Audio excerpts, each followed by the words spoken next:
ದೇವನಹಳ್ಳಿಯಲ್ಲಿ ಶಾಂತಿಯುತವಾಗಿ ಪ್ರತಿಭಟನೆ ಮಾಡ್ತಾ ಇದ್ದ ಹೋರಾಟಗಾರರ ಮೇಲೆ ನಡೆದ ಪೊಲೀಸ್ ದೌರ್ಜನ್ಯ ಖಂಡಿಸಿ ಚಿತ್ರದುರ್ಗ ನಗರದಲ್ಲಿ ಜಿಲ್ಲಾಧಿಕಾರಿ ಕಚೇರಿ ಬಳಿ ಸಂಯುಕ್ತ ಹೋರಾಟ ಸಮಿತಿಯಿಂದ ರೈತರು ಪ್ರತಿಭಟನೆ ನಡೆಸಿದ್ದಾರೆ. ದೇವನಹಳ್ಳಿಯಲ್ಲಿ ಅತ್ಯಂತ ಶಾಂತಿಯುತವಾಗಿ ನಡೆದಿದ್ದ ರೈತರ ಪ್ರತಿಭಟನೆಯನ್ನು ಪೊಲೀಸ್ ಬಲಗೊಳಿಸಿ ಹೋರಾಟವನ್ನು ಹತ್ತಿಕ್ಕುವ ಪ್ರಯತ್ನವನ್ನು ಕಾಂಗ್ರೆಸ್ ಸರ್ಕಾರ ನಡೆಸಿದೆ.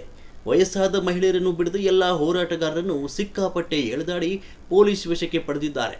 ಅಭಿವೃದ್ಧಿ ಹೆಸರಿನಲ್ಲಿ ರಿಯಲ್ ಎಸ್ಟೇಟ್ ದಂಧೆಕೋರರಿಗೆ ಲಾಭ ಮಾಡಿಕೊಡಲು ಅಸಂಖ್ಯಾತರ ರೈತ ಸಮುದಾಯವನ್ನು ಬೀದಿ ಪಾಲು ಮಾಡಲು ಹೊರಟಿದೆ ಅಂತ ಆಗ್ರಹಿಸಿದರು. ದೇವನಹಳ್ಳಿ ಚನ್ನರಾಯಪಟ್ಟಣ ಭೂ ಸ್ವಾಧೀನ ಪ್ರಕ್ರಿಯೆ ಕೈಬಿಡಬೇಕು, ಬಂಧಿತ ರೈತರನ್ನು ಬಿಡುಗಡೆ ಮಾಡಬೇಕು, ಹೋರಾಟಗಾರರೊಂದಿಗೆ ಹೀನಾಯವಾಗಿ ವರ್ತಿಸಿ ಪೊಲೀಸ್ ಅಧಿಕಾರಿಗಳ ಮೇಲೆ ಕ್ರಮ ಕೈಗೊಳ್ಳಬೇಕು ಅಂತ ಆಗ್ರಹಿಸಿದ್ದಾರೆ. ರೈತರ ಭೂಮಿಯನ್ನು ಕಬಳಿಸಿ ರಾಜ್ಯ ಸರ್ಕಾರಕ್ಕೆ,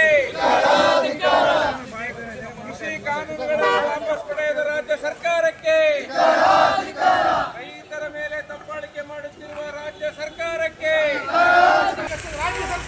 ರೈತರನ್ನು ಬಂಧಿಸುವ ಗುಂಡ ಸರ್ಕಾರಕ್ಕೆ, ಪೊಲೀಸರ ದೌರ್ಜನ್ಯಕ್ಕೆ,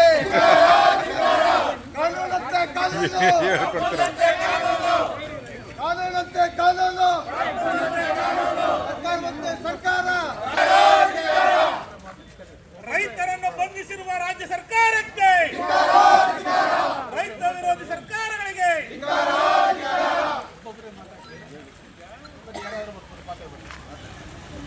ಇವತ್ತು ರೈತರನ್ನು ರೈತರು ನಮ್ಮ ಭೂಮಿ ನಮ್ಮ ಹಕ್ಕು ಅಂತ ಕೇಳ್ತಕ್ಕಂಥ ಹಕ್ಕನ್ನ ದೌರ್ಜನ್ಯದಿಂದ ಗುಂಡಾ ರೀತಿಯಾಗಿ ರೈತರನ್ನ ಬಂಧಿಸಿದರೆ, ಇವತ್ತು ಏನಾರ ಬಂಧಿಸಿದ್ದೆ ಅವರು ಅಲ್ಲೇ ಇರೋಕೆ ರೆಡಿ ಇದ್ದಾರೆ. ನಾವು ಇವತ್ತು ಶಾಂತಿಯುತವಾಗಿ ಹೋರಾಟ ಮಾಡ್ತಾ ಇದ್ದೀವಿ. ರೈತರ ವಿಚಾರವನ್ನು ಸರಿಪಡಿಸದೆ ಹೋದ್ರೆ ನಾಳೆನೂ ನಾವು ಇಡೀ ರೈತರು ದನ ಕರುಗಳ ಸಮೇತ ಇಡೀ ಹಳ್ಳಿನೆಲ್ಲ ಬಂದ್ ಮಾಡಿ ಇಡೀ ಜಿಲ್ಲೆಯ ರೈತರನ್ನು ಬಂಧಿಸಬೇಕು ಅಂತೇಳಿ ನಾವು ಕರೆ ಕೊಡ್ಲಿಕ್ಕೆ ಇವತ್ತೇನೆಲ್ಲ ಮಾಡ್ತಾ ಇದೀವಿ. ಏನಾದರೂ ರೈತರ ಪರವಾಗಿ ಸರ್ಕಾರ ತಿಳುವಳಿಕೆ ತಗೊಂಡ್ಬಿಟ್ಟು ರೈತರ ಪರ ಏನಾರ ರೈತ ವಿರೋಧಿ ನೀತಿ ಮಾಡಿದ್ದೇ ಬದ್ಧವಾದ್ರೆ ಇಡೀ ಜಿಲ್ಲೆ ಇಡೀ ರಾಜ್ಯವನ್ನ ಬಂಧಿಸಿ ಸರ್ಕಾರ ಉತ್ತರ ಕೊಡಬೇಕಾಗುತ್ತೆ.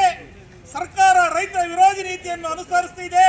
ರೈತರಿಗೆ ಕೊಟ್ಟಂತ ಮಾತನ್ನ ಸರ್ಕಾರ ಉಳಿಸಿಕೊಳ್ತಿಲ್ಲ, ರೈತ ವಿರೋಧಿ ನೀತಿಯನ್ನು ಅನುಸರಿಸ್ತಾ ಇದೆ.